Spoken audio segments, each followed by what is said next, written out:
I was also questioned about my relationship with the former president, as well as my career as a police officer and my tenure as the general manager of the Philippine Charity Sweepstakes Office. After considerable reflection, I am now executing this affidavit to provide a comprehensive information to the Quadcom regarding everything I personally know about the war on drugs during the former administration.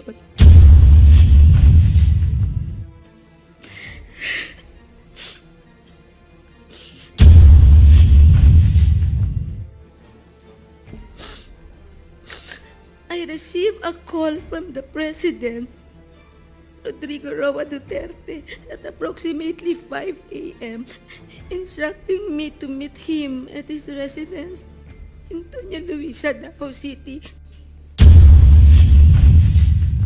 I was able to see the affidavits and I really wanted to read muna for a while. And 4 pages lang naman po yun. So, nakakagulat din po yung nilalaman ng inyong affidavit dahil a complete turnaround. So, meron po bang pumilit sa inyo para i-execute itong affidavit na to? Wala po, Mr. Chair. It took me 1 week to make some reflections po. And what pushes you to execute? I realize the truth will always set us free, Mr. Chair.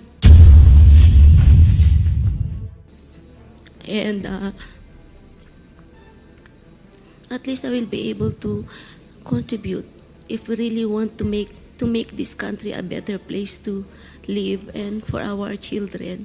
I think we have to do something para maibalik po yung trust sa PNP, magkaroon po ng reform sa PNP, and yung tiwala po ng mga tao, whether victims of criminals sa gobyerno. Okay, hearing is resumed. The parliamentary status is that we took a 1-minute suspension in order to give way for the earlier resource persons that we invited to be escorted outside of out of the hall, so that we can also accommodate the other resource persons we invited for today, who are now seated at the right side of the hall. So ang ating topic ngayon ay tungkol po ito dito sa affidavit na binigay ni Colonel Royina Garma dito sa committee. So meron pong I would presume that the members have already read yung ating affidavit and are ready to propound questions to Colonel Garma. So based on the list that I have, ang una pong magtatanong ay si Congressman Raul Manuel at ang susunod po ay si Congressman Dan Fernandez. Congressman Lordan Suan, and then Congressman Dan Fernandez. Yung palang ho ang nagpalista dito. So we'll now recognize Congressman Manuel. Please thank proceed. you. Thank you, Mr. Chair. Ilang mga questions lang din ito, Mr. Chair, since I'm sure our colleagues also have questions.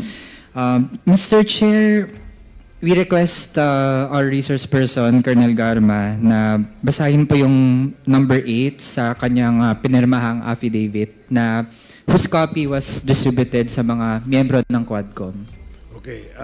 Mr. Colonel Garma, babasahin mo ba yung kabuuan Yes, Mr. Chair. yung kabuuan? Yes po, Mr. Chair. Medyo ilang pahina po yan? Only 3, actually 3 or 4, but I'll be quick, Mr. Chair. Sige. If you will Okay. allow me. I don't see any objections from any of the chairs of the committee nor the members. Sige, please, pakibasa mo lang ang iyong sinumpaang salaysay. Thank you, Mr. Chair. On September 12, 2024 and September 27, 2024, I was invited to serve as a resource speaker during the recent legislative inquiry conducted by the Joint Committee on Dangerous Drug Public Order and Safety, Human Rights and Public Accounts of the Honorable House of Representatives regarding the investigation into the war on drugs of the previous administration. During these hearings, I was asked several questions concerning my knowledge or involvement in the deaths of 3 Chinese inmates of the Davao Penal Colony and the death of General Wesley Barayuga, all focusing on the alleged extrajudicial killings of the aforementioned individuals. I was also questioned about my relationship with the former president, as well as my career as a police officer and my tenure as the general manager of the Philippine Charity Sweepstakes Office. Throughout the hearings, I answered questions from the committee based on my personal knowledge. However, I did so with great apprehension as I recognized that my statements on national television could significantly endanger my life, the safety of my family, and others very close to me. After considerable reflection, I am now executing this affidavit to provide a comprehensive information to the Quadcom regarding everything I personally know about the war on drugs during the former administration. On May 2026, I received a call from the President, Rodrigo Roa Duterte, at approximately 5 a.m., instructing me to meet him at his residence in Doña Luisa, Davao City. I was already acquainted with the mayor, having served as the station commander in one of the police stations in Davao City during his tenure. During our meeting, he requested that I will locate a PNP officer or operative who is a member of the Iglesia ni Cristo, indicating that he needed someone capable of implementing the war on drugs on a national level, replicating the Davao model.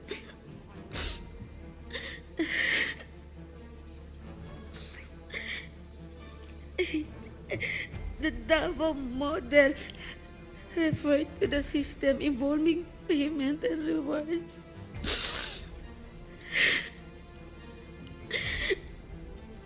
The Davao model involves 3 levels of payment of rewards.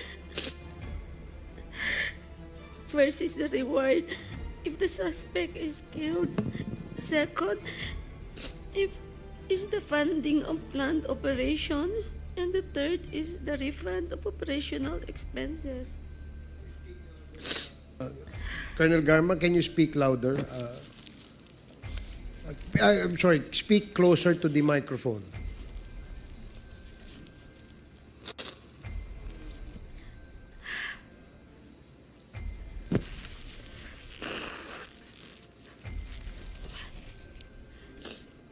Initially, I informed the President that I was unaware of any individual with those qualifications, as I had not been assigned outside of Davao City or had served in the national capacity within the PNP.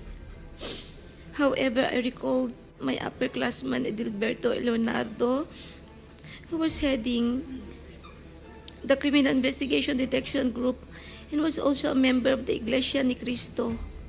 I mentioned his name to the President. On the same day, a certain individual named Muking contacted me to request for the phone number of Leonardo's contact details, which I promptly provided. A week later, I learned from Arthur Narsolis via phone call that Sir Leonardo had been summoned and was instructed to proceed to the Royal Mandaya Hotel in Davao for a meeting.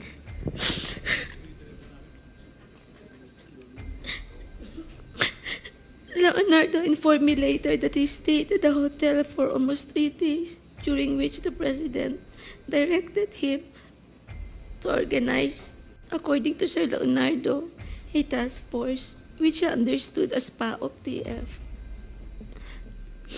When Leonardo relayed this information, urged me to join the task force, I declined first, citing my lack of experience in handling said operations. Leonardo subsequently informed me that he had prepared a proposal routed to Bongo outlining the task force, which would encompass Luzon, Visayas, and Mindanao.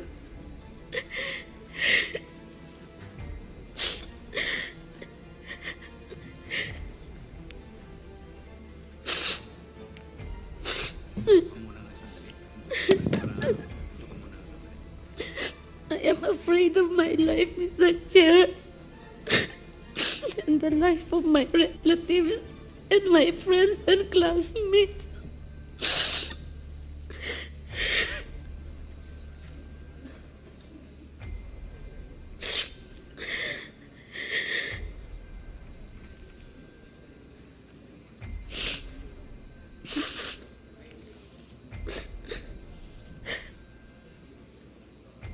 Leonardo subsequently informed me that he had prepared a proposal routed to Bongo confirming the task force operation, which would encompass Luzon, Visayas, Mindanao.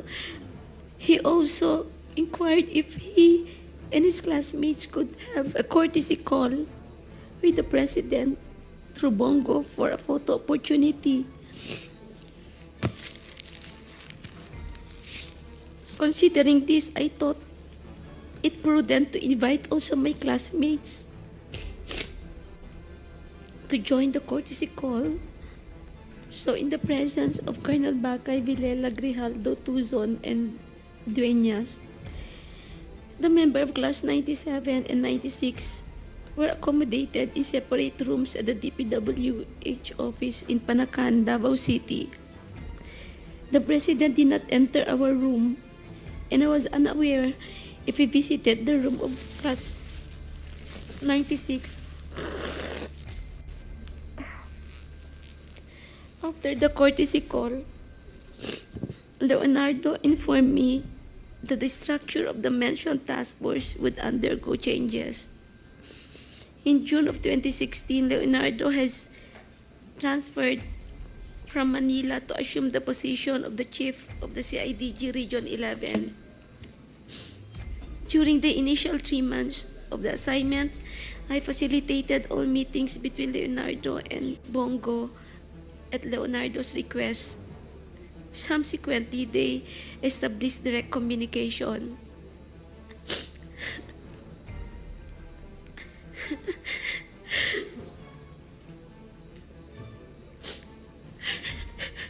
Leonardo informed me that he had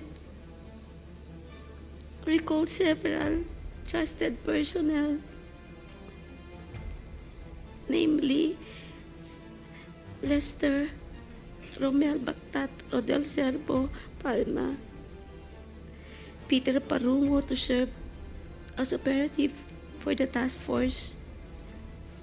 Notably, Bactat, Serbo, and Palma were, for now, discharged from the police service.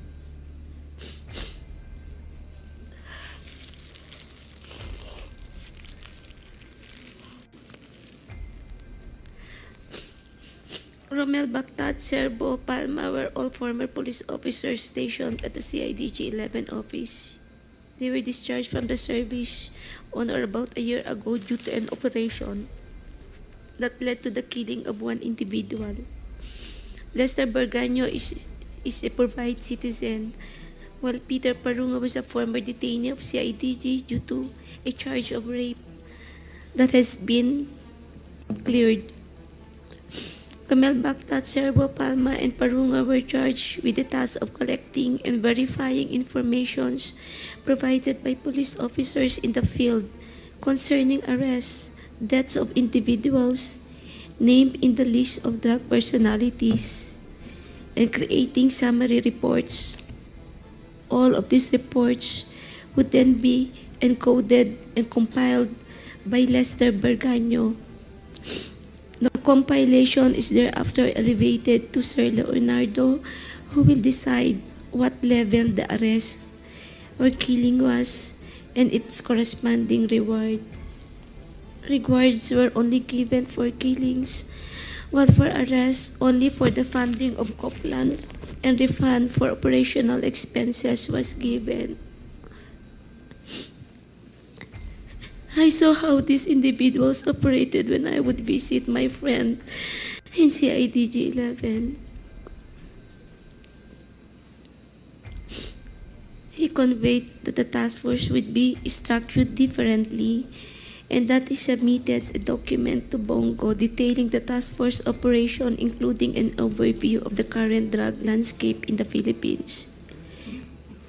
I was informed that the drug structure originated from Bucor, where numerous drug lords are currently incarcerated, and that it has 3 branches, Luzon, Visayas, and Mindanao, with Peter Lim involved in the Visayas region.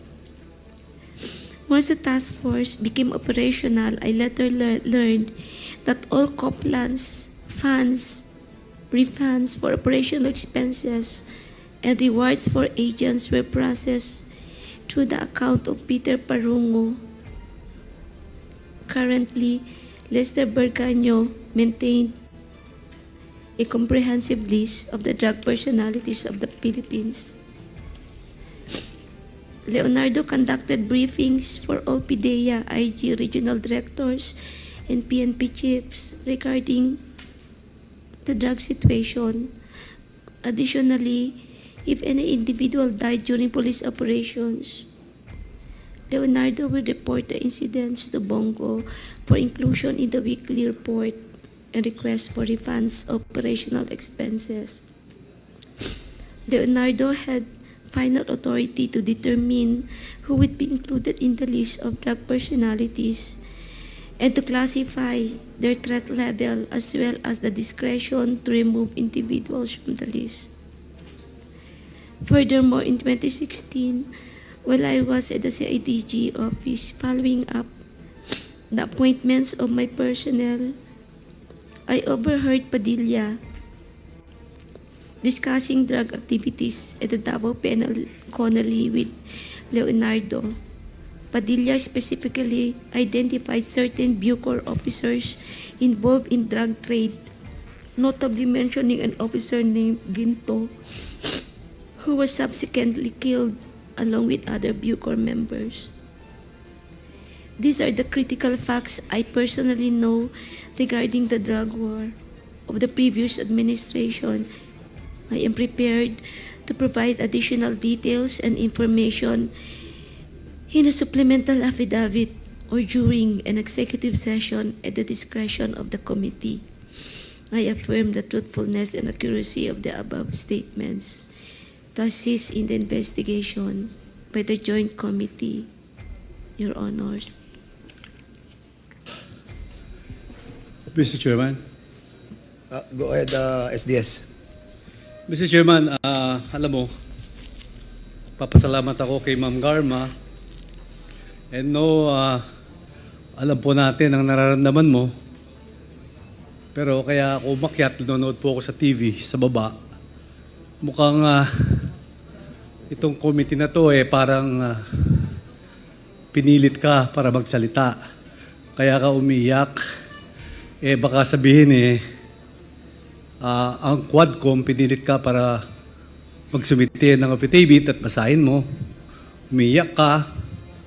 So gusto po namin kasi na pakita mo talaga na kusang loob ang sasabihin mo dito sa Quadcom. Wala pong sapilitan at galing po sa puso nyo ang pagsasalita.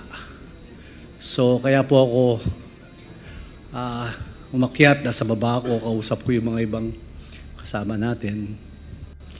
Ma'am Garma, alam ko naman po yung sitwasyon nyo. May nanonood po sa atin buong Pilipinas, lalo na sa Mindanao. Alam ko po kung ano nararamdaman nyo. Pero pakita nyo naman po, in the interest of fairness of every Filipino, pakita po natin yung fairness dito. Kung titignan nyo po yung mukha nyo sa TV, ang analisa po namin, parang itong committee na to, which is ako na bigla, may affidavit kayo. Kaya ako po sana, kung pwede, kasi hindi po naintindihan yung mga binabasa nyo, yung mga nanonood. Yung affidavit nyo, hindi po naintindihan yung mga televiewers natin. Kung kayo nandito, naintindihan nyo, pero pag nasa TV kayo, hindi nyo po naintindihan yung mga sinasabi nyo. Mr. Chair, on that note, kung pwede po, magpahingat siya, huwag siya umiyak, sabihin niya lahat in a clear reading, in a clear words. Ako po, I move sana para basahin niya ulit yung kanyang affidavit, Mr. Chairman. Salamat po. Siguro, Miss Rohina Garma, we will give you time to be composed. And we cannot blame you doon sa inyong emotion. Ako rin, nabigla din ako doon kasi it's a sudden turnaround, no? From the last mga hearings po natin. And suddenly, we will be receiving an affidavit like this, no? Siguro, marapat lamang pong sabihin natin sa committee to kung somebody forces you to execute an affidavit like this.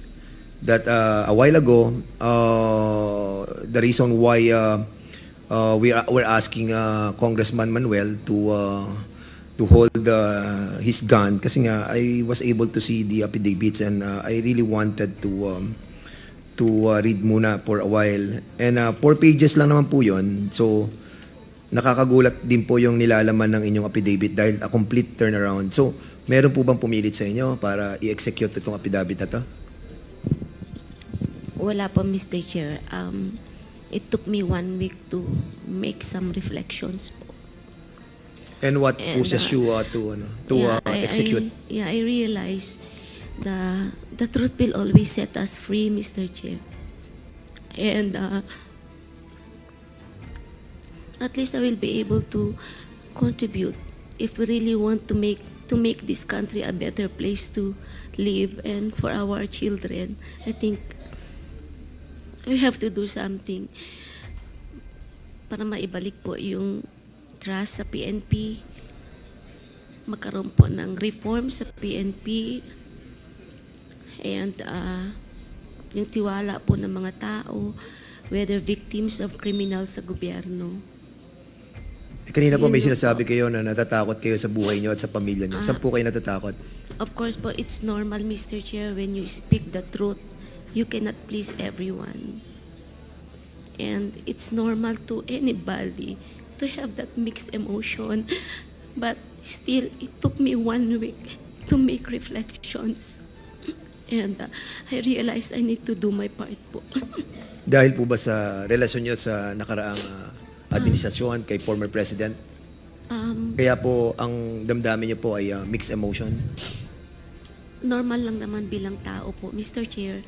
Pero what prevailed after a week of reflection is, I always say, the truth will always set me free.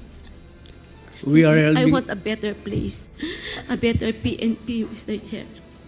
Yes, Mr. Chairman, Ma'am Garma, we are all on the same page. Kaya ginagawa po natin to para sa taong bayan, maayos, yung PNP, mawala, ang extrajudicial killing, yung drugs. Kaya nandito po tayo. Yung sinasabi niyo po, we are totally agree on that. Kaya gusto ko lang pong i-clear at sinagot nyo na walang pumilit, nag-meditate ka for how many days before you prepared that affidavit. Nabigla nga ako ngayong Quadcom hearing na meron po kayong affidavit. So on that note, Ma'am Garma, pag-compose na po kayo, ayos na po kayo, pwede nyo po ulit basahin ang inyong affidavit. Salamat po, Mr. Chairman. Okay. SDS, are we going to ask Ms. Garma to read again Please, Mr. Chairman. yung kanyang affidavit, no? We hope, kasi kanina medyo hindi ko rin po naiintindihan, no? Luckily, I was able to read na yung ating pong affidavit. So, siguro kung compose na po kayo, para po maintindihan, kasi napaka-importante po nito, no? Nung binabasa ko din po, medyo na-shock din po ako. So, basically, siguro, we will give you another chance para po mabasa itong affidavit as requested and moved by SDS Don Gonzales. So, now, you have the floor again, Ma'am Rohina Garma.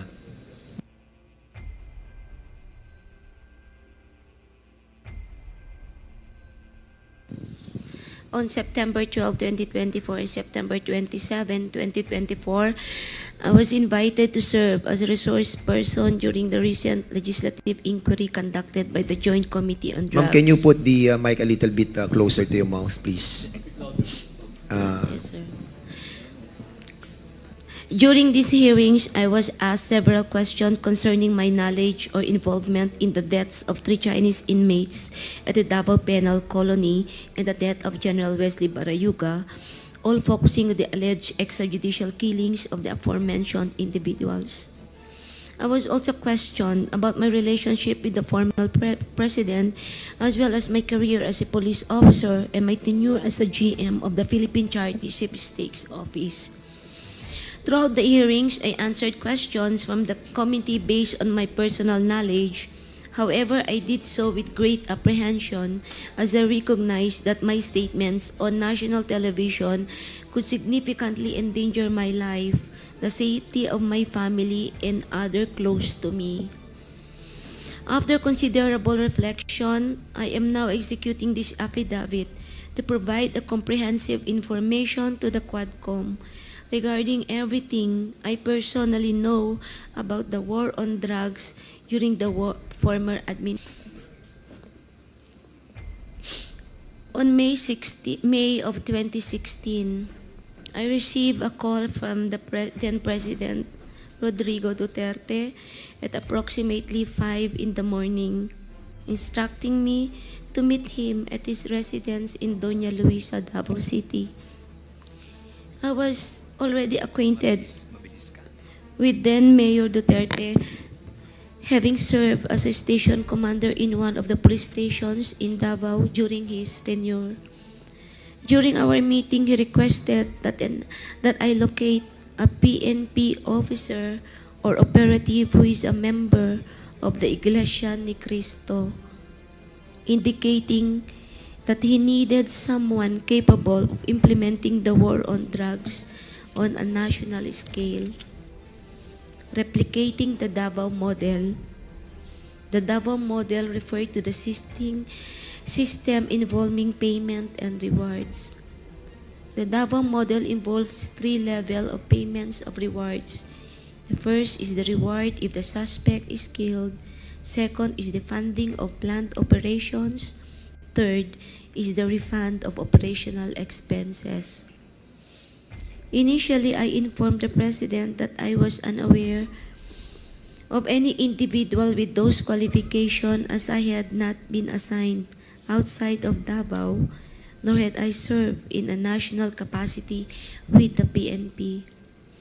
However, I recalled my upperclassman, Edilberto Leonardo, who was handling the Criminal Investigation Detection Group and was also a member of the Iglesia ni Cristo. I mentioned his name to the President. On the same day, a certain individual named Muking contacted me by the phone to request Leonardo's contact details, which I promptly provided.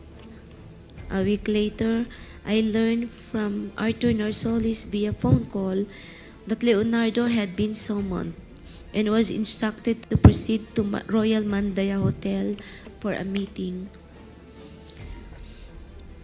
Leonardo informed me that he stayed at the hotel for 3 days, during which the President directed him to organize a task force similar to PAOK-TF. When Leonardo relayed this information and urged me to join the task force, I declined, citing my lack of experience in handling such operations. Leonardo subsequently informed me that he had prepared a proposal routed through Bongo outlining the task force operations, which would encompass Luzon, Visayas, and Mindanao. He also inquired if he and his classmates could have a courtesy call with the President through Bongo for a photo opportunity. Considering this, I thought it would be prudent also to invite my classmates, Bakay, Vilela, Grijaldo, Tuzon, and Dueñas, to join the courtesy call. The members of Class 97 and Class 96 of PNPA were accommodated in a separate room at the DPWH office in Panacan, Davao. The President did not enter our room, and I was unaware if he visited the room of Class 96. This is 96, sir, not 97. After the courtesy call, Leonardo informed me that the structure of the intended task force would undergo changes. In June of 2016, Leonardo was transferred from Manila to assume the position of the chief of the CIDG in Region 11. During the initial 3 months of this assignment, I facilitated all meetings between Leonardo and Bongo at Leonardo's request. Subsequently, they established direct communications.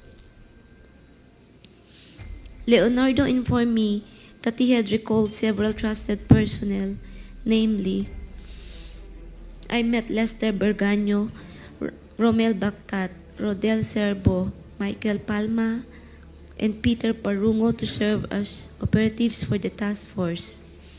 Notably, Romel Bactat, Rodel Serbo, and Michael Palma were all discharged as police officers.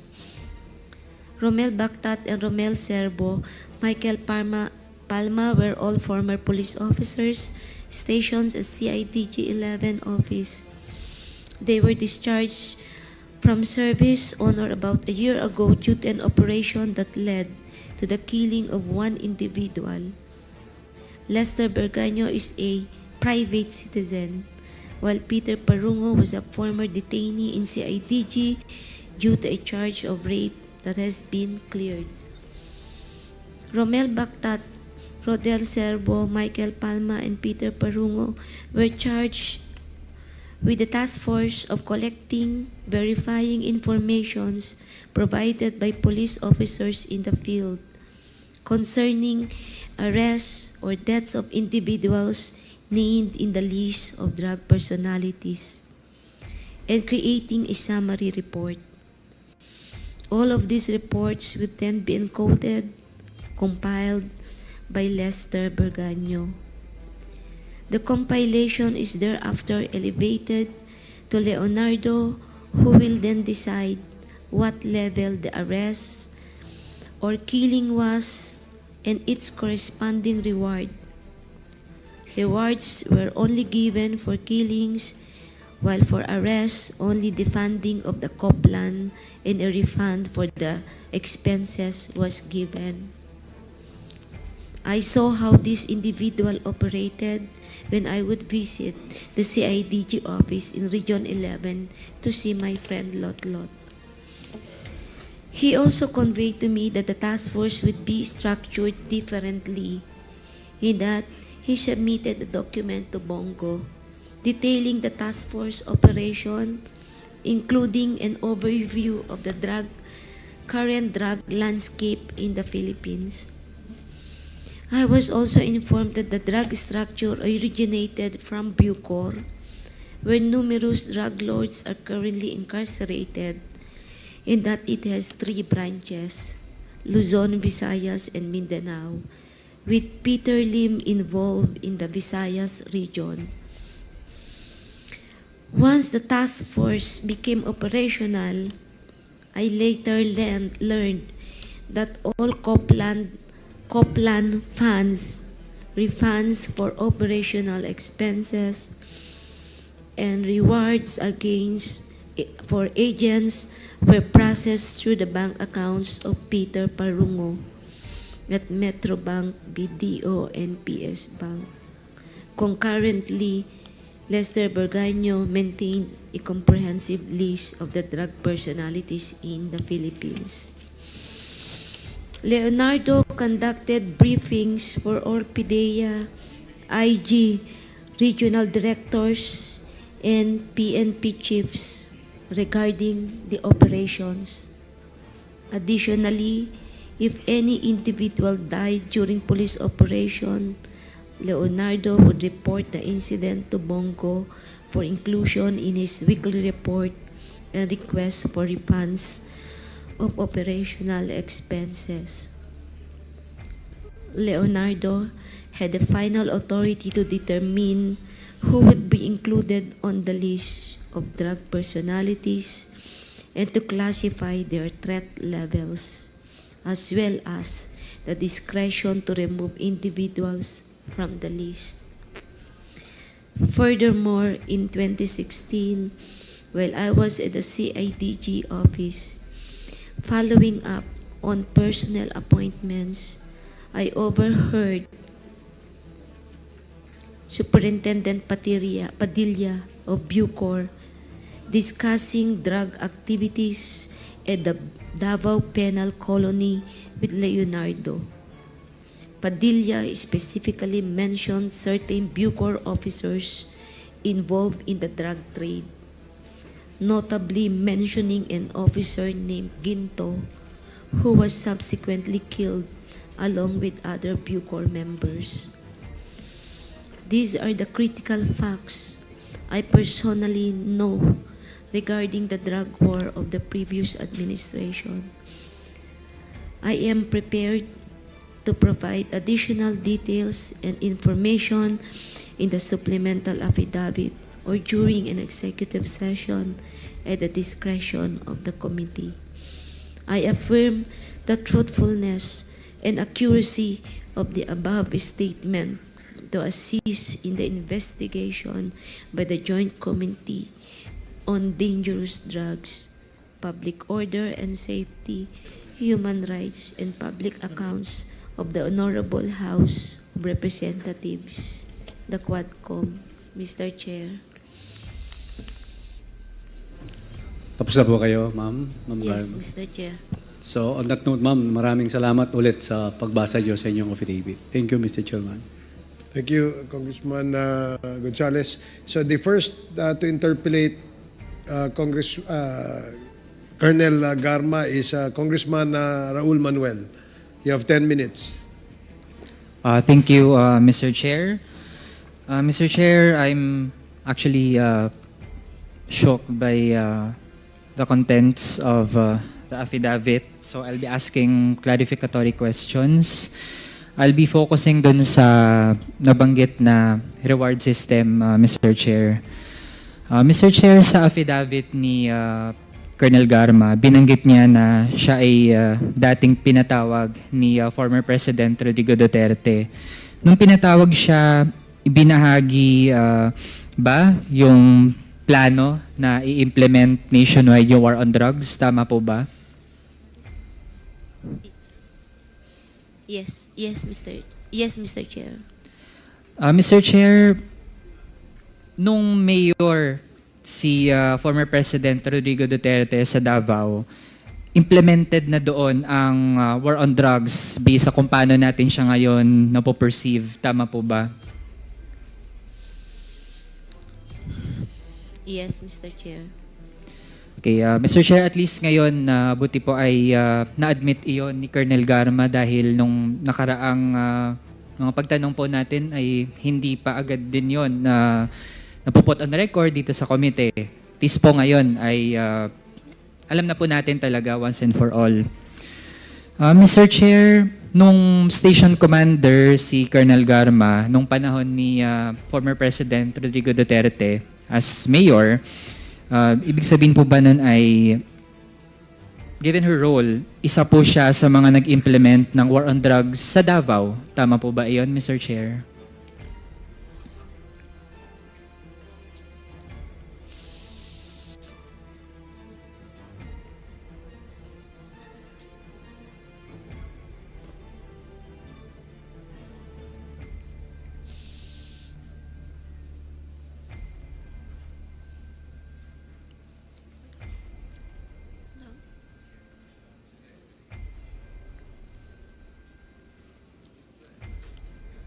Paki-clarify mo lang yung question. Yeah, Mr. Chair, ang tanong ko po dahil naging station commander po si Colonel Garma noong Davao Mayor si Rodrigo Duterte. So ibig sabihin po nun, given her role ay isa po siya sa mga nag-implement ng war on drugs sa Davao. Yes, Mr. Chair. Mr. Chair, nag-implement po siya nun dahil kasama po siya dun sa mga na-mention kanina from NUPL, yung Davao Boys and Girls. Tama po ba, Mr. Chair? Mr. Chair, can I explain my answer, Mr. Chair, so that maintindihan po ni Congressman? Sige. Yes, Mr. Chair. Pakilapit lang po yung microphone Yes, sa inyong... This is how it works actually.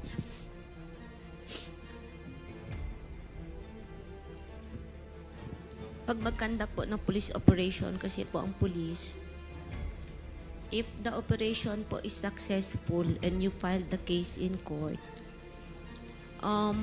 you will submit a report sa City Hall monthly at nakalagay po doon na na-file po yung kaso, nakalagay din po yung IS number po, proof na na-file po yung kaso and the details of the case.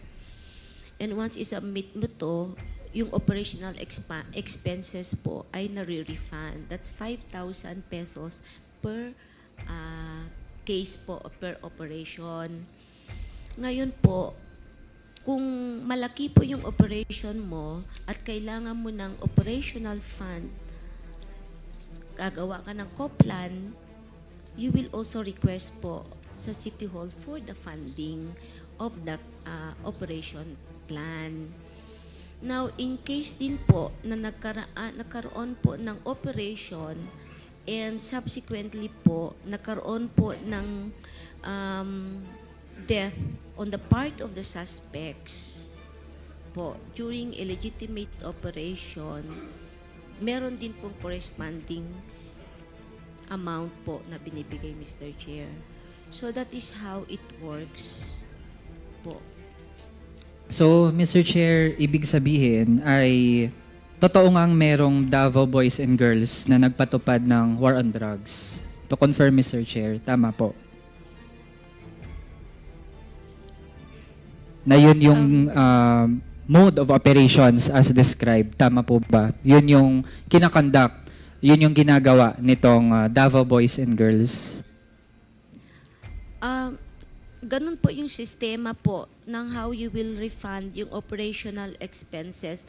Kung ano po yung tawag nila at ano po yung ipinangalan ay for me it's not relevant as long as yung process on how the funds are being provided po, yun po yung ine-explain ko lang po. If that is how po ang pag-perceive, that's how it is politically described po, then that's it po. Okay, Mr. Chair, dun sa reward system, kasi nasa affidavit din po, na nire-refund ang operational expenses, tapos may funding din para sa planned operations, ito yung co-plan, tapos may reward din kapag napatay yung suspect. Tama po ba, Mr. Chair? Yes po, Your Honor. Mr. Chair, may nakuha po kasi tayong impormasyon, although nung mga nakaraan ay parang haka-haka lang siya, pero ngayon na nag-hold tayo na investigations ay nakakakuha po tayo ng mga sources na pagdating po dun sa reward system ay kapag ang napatay ay isang pusher, yun yung tinatawag na level 1, tapos 50,000 ang reward. Mako-confirm po ba yun ni Colonel Garma, Mr. Chair?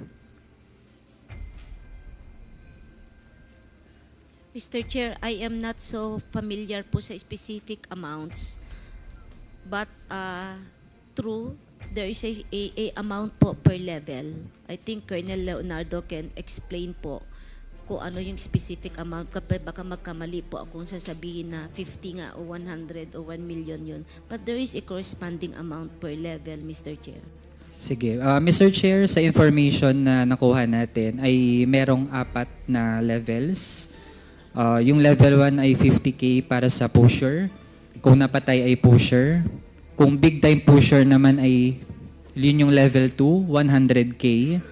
Tapos kung narco-cops, narco-politicians, or protectors ay 300 to 500K. Tapos kapag trader, manufacturer, chemist, yung mga ninja cops, or mga financiers, yun yung level 4, 1 million yung reward kapag napatay sila. Familiar po ba iyon kay Colonel Garma? Yung ganong leveling and amounts? May amount po, Mr. Chair, from what I understand, starting 20,000 to 1 million. But I'm not familiar sa mga bracketing po, Mr. Chair. Mr. Chair, yung 20K, yun po yung mga street level or mga small time na natatag na involved sa drug trade. Tama po ba? Most likely kasi yun po yung pinakamaliit na amount as far as that's I know, Mr. Chair. And to compare, Mr. Chair, yung mga napatay dun sa Davao Penal Colony ay dahil ang kanilang task di umano dun sa drug trade ay yung pagiging mga chemist. Kaya kapag ganun, level 4 sila. Kaya naging 1 million per head yung presyo, kumbaga, or yung reward para sa pagpatay sa kanila. Tas dahil 3 sila, kaya 3 million. Tama po ba, Mr. Chair? Hindi ko po alam, Mr. Chair, hindi ko nakita kung magkano kung talagang mayroon pong na-classify sila kung anong level, ay hindi ko po nakita kasi. Pero you can confirm na yung pinakamataas ay 1 million. As far as I know, Mr. Chair. Kaya, Mr. Chair, dun sa pag-i-implement ng war on drugs on a national level, dun sa pakikipag-usap ni Colonel Garma kay former President Rodrigo Duterte, sinabi ba niya na meron siyang layunin na yung Davao model ay i-implement sa buong bansa? May ganun po ba, Mr. Chair? Yes, Mr. Chair. And Mr. Chair, dun sa ganitong plano ay on loop po doon ang incumbent senator na si Bongo. Tama po ba? Mr. Chair, I didn't get the question. Kindly repeat po, Your Honor. Mr. Chair, doon sa plano na itong Davao model ay implement siya sa buong bansa, based sa naging affidavit, gusto nating ma-confirm na mayroong papel din dito si Senator Bongo.